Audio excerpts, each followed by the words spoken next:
Permisi Bu Alifa. Iya, Pak Latif, monggo. Ada apa ya? Saya minta waktunya sebentar. Saya mau bercerita nih sedikit tentang yang saya rasakan akhir-akhir ini di kelas, Bu. Oh, nggih, monggo Pak. Ya, silakan. Silakan, mungkin ada yang mau Bapak ceritakan sama saya. Nah, jadi begini Bu Alifa. Akhir-akhir ini kan saya merasa murid-murid di kelas yang saya ajar itu kurang antusias dalam menerima pelajaran dari saya. Selain itu, jumlah murid saya yang mengerjakan tugas itu hanya 50% saja. Apalagi sebentar lagi kan kelas 6 ini mau ujian ya, Bu ya? Iya. Lalu, menurut Pak Latif, ini kira-kira harapan kita di obrolan ini apa ya, Pak? Saya sih berharap dengan bisa ngobrol sama Bu Alifah, saya bisa mendapatkan solusi atas permasalahan saya tentang antusiasme murid-murid yang saya ajar, Bu. Oh, begitu. Jadi, menurut Pak Latif, apa saja kira-kira hal yang membuat murid-murid Pak Latif ini kurang antusias ya dalam mengikuti pembelajaran bersama Bapak?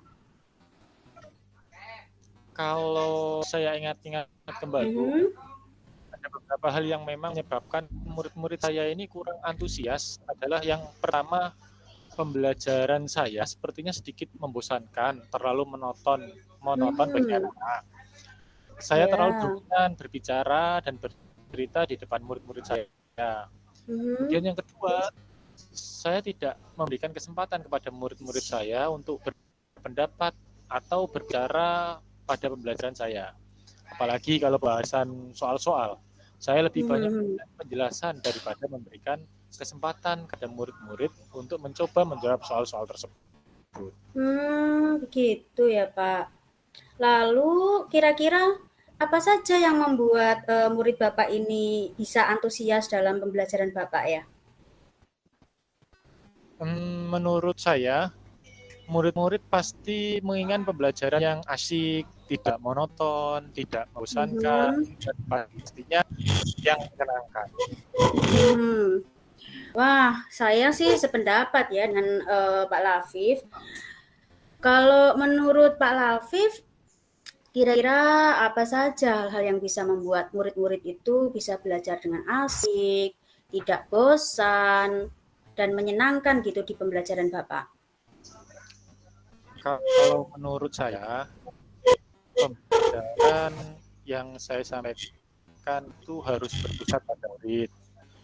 Bukan murid diminta aktif dalam pembelajaran. Kemudian adanya ice breaking ataupun games supaya pembelajarannya lebih menarik. Dan satu lagi, Bu, ada latihan menjawab soal-soal dengan menggunakan atau memanfaatkan aplikasi Quizzes. Gitu ya. Lalu mengenai tugas yang diberikan kepada murid-murid Bapak, apakah penyebabnya ya kira-kira sehingga murid-murid itu kurang antusias begitu dalam mengumpulkan tugas? Kemungkinan karena tugas saya terlalu banyak dan berisi banyak pertanyaan tanpa saya memberikan sumber belajar yang beragam, Ibu, dan mengasyikkan gitu. Kalau boleh tahu nih, Pak Lafif nih menggunakan sumber belajar apa saja di kelas? Saya sih biasanya hanya menggunakan buku teks yang ada di perpustakaan. Hanya buku teks di perpustakaan? Apa tidak ada sumber lain selain buku teks? Saya pikir banyak ya, Bu, sumber belajar yang bisa kita manfaatkan, seperti sumber belajar video di YouTube, artikel di blog, atau tulisan ilmiah di internet. Atau juga kita menggunakan aplikasi yang sedang tren ya, Bu ya, seperti TikTok ataupun Reels di Instagram. Ya, betul sekali itu Pak Lafif. Saya yakin sekali bila Pak Lafif bisa menggunakan berbagai macam sumber belajar, pasti akan membuat murid-murid antusias dalam pembelajaran. Jadi sekarang apa nih rencana Pak Lafif untuk menyelesaikan masalah ini? Yang pertama, saya akan merancang pembelajaran yang mengasyikkan dengan menggunakan sumber belajar yang beragam seperti video YouTube dan TikTok. Kemudian yang kedua, saya juga akan memberikan tugas yang tidak terlalu banyak dan bentuk tugasnya juga sesuai dengan minat dan bakat murid-murid saya, Bu. Istilahnya, saya akan melaksanakan pembelajaran berdiferensiasi sehingga murid tidak terkesan dipaksa, tetapi mereka memang senang mengerjakan tugasnya. Misal, menggunakan bentuk drama, lagu, puisi, pantun, laporan digital, gambar, poster, tabel, atau yang lainnya yang memang sesuai dengan minat murid-murid saya, Bu. Wah, bagus sekali rencana Pak Lafif. Saya setuju itu. Lalu kira-kira ya untuk rencana ke depan ini kapan Bapak akan melakukannya? Saya rasa kok harus segera ya Bu ya, secepatnya begitu. Saya akan coba melakukannya mulai besok Bu. Begitu ya. Kalau begitu mudah-mudahan rencananya berhasil ya Pak. Ya semoga ya Pak Liva ya. Lalu apa komitmen Pak Lafif terhadap rencana Bapak ini? Saya sih berkomitmen untuk selalu membuat rencana pembelajaran yang mengasyikkan, menggunakan banyak sumber belajar untuk lebih mengeksplorasi materi, Bu. Sehingga murid-murid saya dapat menjalankan merdeka belajar, tidak merasa tertekan, tidak bosan di kelas saya. Saya juga akan membuat murid-murid saya senang dalam kegiatan eksplorasi materi tanpa ada unsur paksaan. Akan saya serahkan pemilihan sumber belajar pada murid-murid saya. Wah, itu bagus sekali Pak Lafif. Saya sangat mendukung. Jadi nggak sabar nih pengen dengar cerita Pak Lafif di pertemuan berikutnya. Kayaknya pasti seru nih lihat hasilnya nanti. Ya, terima kasih Bu Alifa ya atas waktunya untuk sharing hari ini. Ya, sama-sama Pak Lafif. Jadi sekarang gimana nih perasaannya setelah kita ngobrol kali ini nih? Alhamdulillah setelah ngobrol santai, rileks sama Bu Alifa, saya merasa diplong begitu Bu ya. Jadi lebih rileks untuk menghadapi permasalahan ini. Akhirnya ada solusi dari masalah-masalah saya seperti itu. Alhamdulillah, jadi ikutan seneng nih. Mudah-mudahan yang direncanakan tadi semua berjalan lancar dan sesuai harapan ya Pak. Ya, mudah-mudahan ya Bu Alifa ya. Dan semoga kita semua bisa menjadi guru yang selalu dirindukan oleh murid-murid kita. Amin. Tetap semangat Pak Lafif. Jangan sungkan kalau misalnya mau ada yang diobrolin lagi sama saya. Siap Bu Alifa. Terima kasih ya Bu Alifa atas waktunya. Sama-sama Pak Lafif.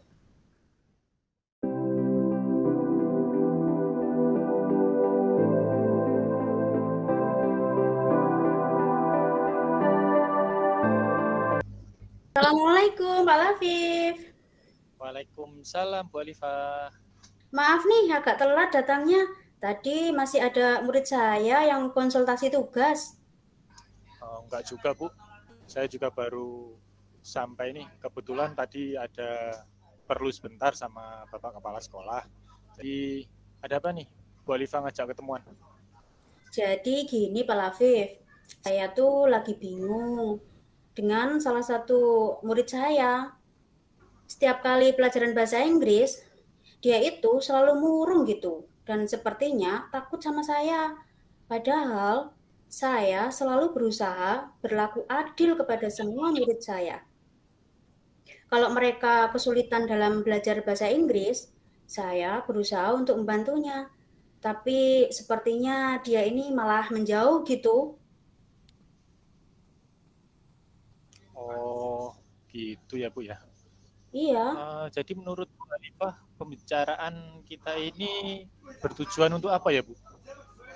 Ya, kalau bisa sih saya ingin mendapat solusi yang tepat atas masalah saya ini, Pak. Biar murid saya ini tidak murung dan tidak takut gitu sama pelajaran bahasa Inggris. Apalagi takut sama saya. Menurut Bu Alifah, hal apa saja ya yang membuat murid Bu Alifah itu selalu murung dan kelihatan takut saat mengikuti pelajaran bahasa Inggris? Jadi kalau saya amati nih di kelas, sepertinya dia punya masalah gitu Pak, dan dipendam. Dan saya sudah coba berbicara sama dia, tetapi dia tidak mau terbuka. Selain itu, dia punya kegiatan lain di luar sekolah yang menyita waktunya untuk belajar.